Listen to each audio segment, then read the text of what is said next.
Hi students, in this video lesson I am going to teach you about how heavy water is prepared from Taylor airing and frost method. Now what is heavy water? What is heavy water? Heavy water, the chemical formula of heavy water is D2O. Deuterium oxide, that means oxide of heavy hydrogen, that means oxide of deuterium ion is called as heavy water.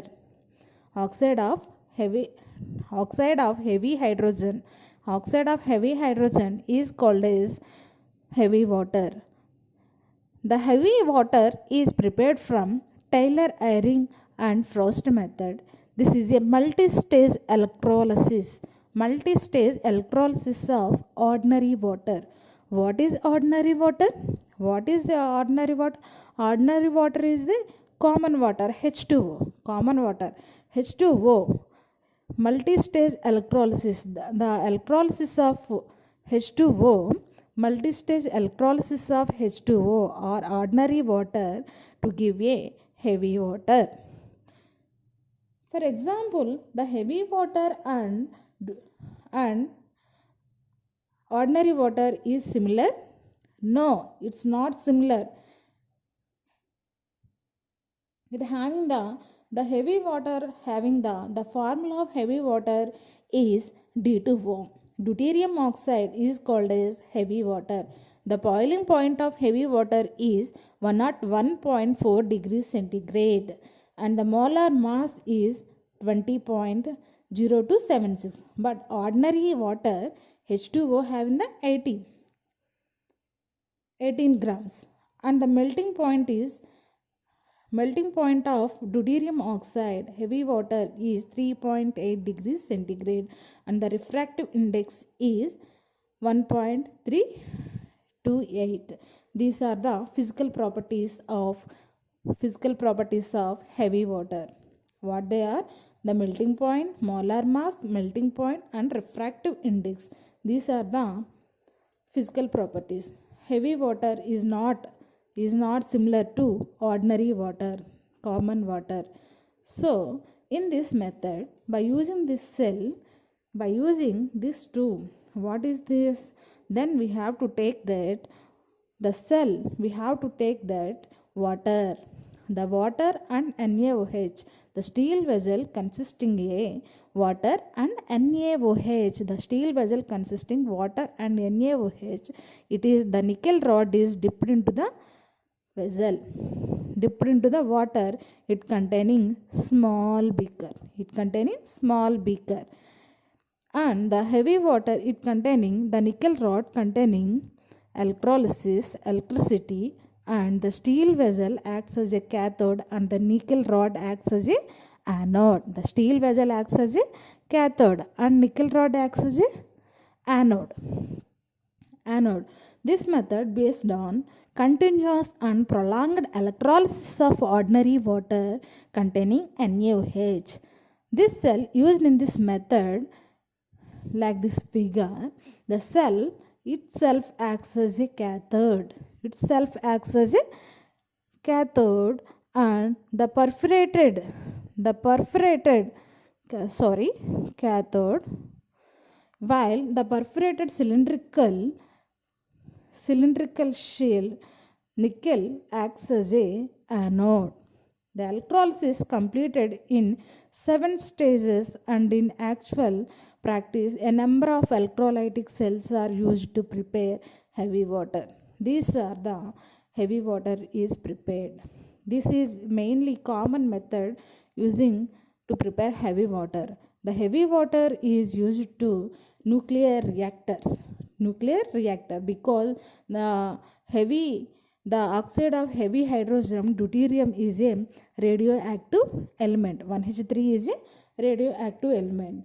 So this is a multi-stage electrolysis of ordinary water. That is, the ordinary water is not similar to the properties of ordinary water and heavy water is not equal, because heavy water is a very hard nature than common water. So in this method, using the steel vessel containing water and NaOH, the steel vessel acts as a cathode and nickel rod acts as anode. The waste gases are removed outlet, this outlet, and the electricity is connected to through this. So this is the deuterium oxide. The electrolytic cell for the preparation of heavy water is the like this.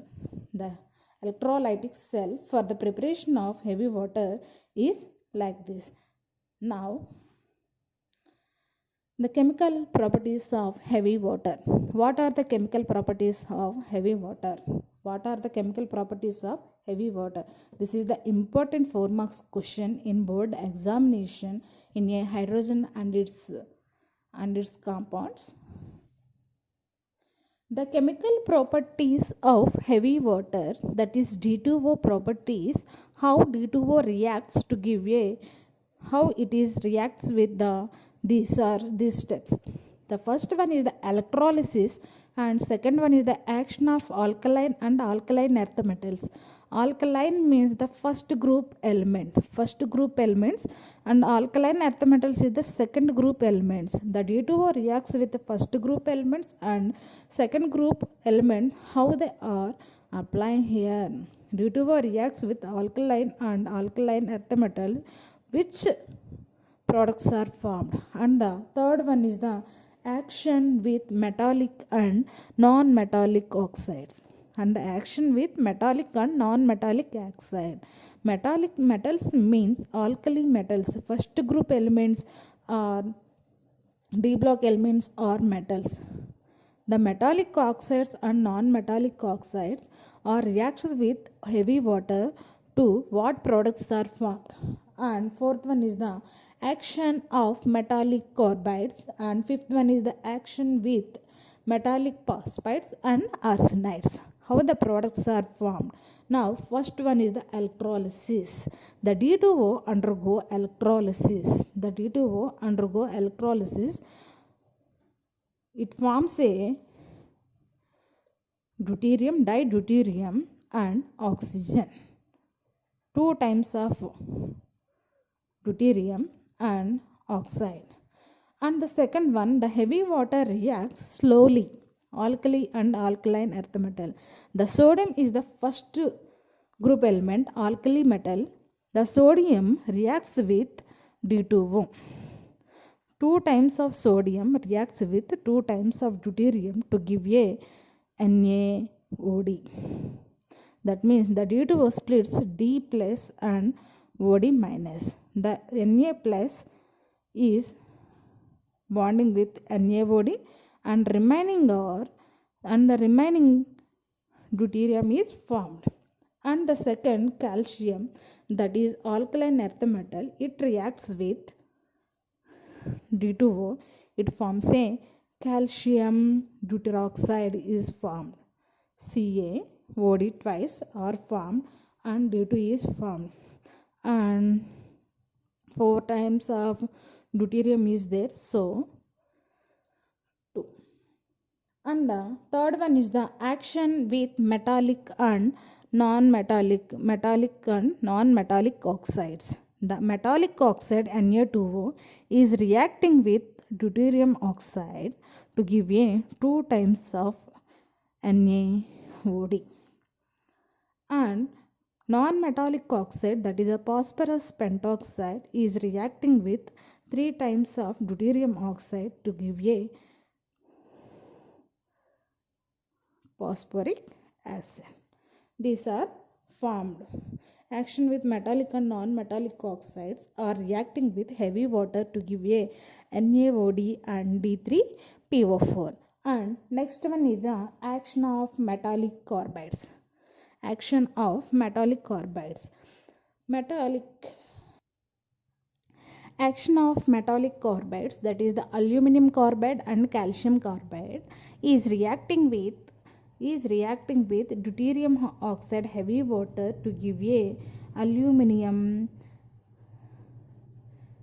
These are formed, and 3 times of CD4 are formed. Balancing this equation, aluminums are 4 are there, so in front of aluminum 4 is take place. in the calcium carbide is reacting with D2O to give a CD double bond CD double bond CD, and calcium carbide is calcium deuteroxide is formed. Deuteroxide is formed. These are the action of metallic carbides. And the next one is action with metallic phosphides and arsenides. These are reacting with calcium phosphide is reacting with heavy water to give a like this. How it is happened to this deuterium heavy water? The reaction takes place Ca and OD twice plus PD3 that is PD3. How many calciums are there? 3. So 3 in PD3, two phosphorus atoms are there, so we put 2 into the PD3. And next one is the metallic arsenide. The metallic arsenide reacting with heavy water to get sodium deuteroxide and arsenum deuteroxide, AsD3. 3 molecules of sodium is there, so we put 3 into sodium deuteroxide. These are the chemical properties of heavy water. Please subscribe and watch my channel. Thank you so much.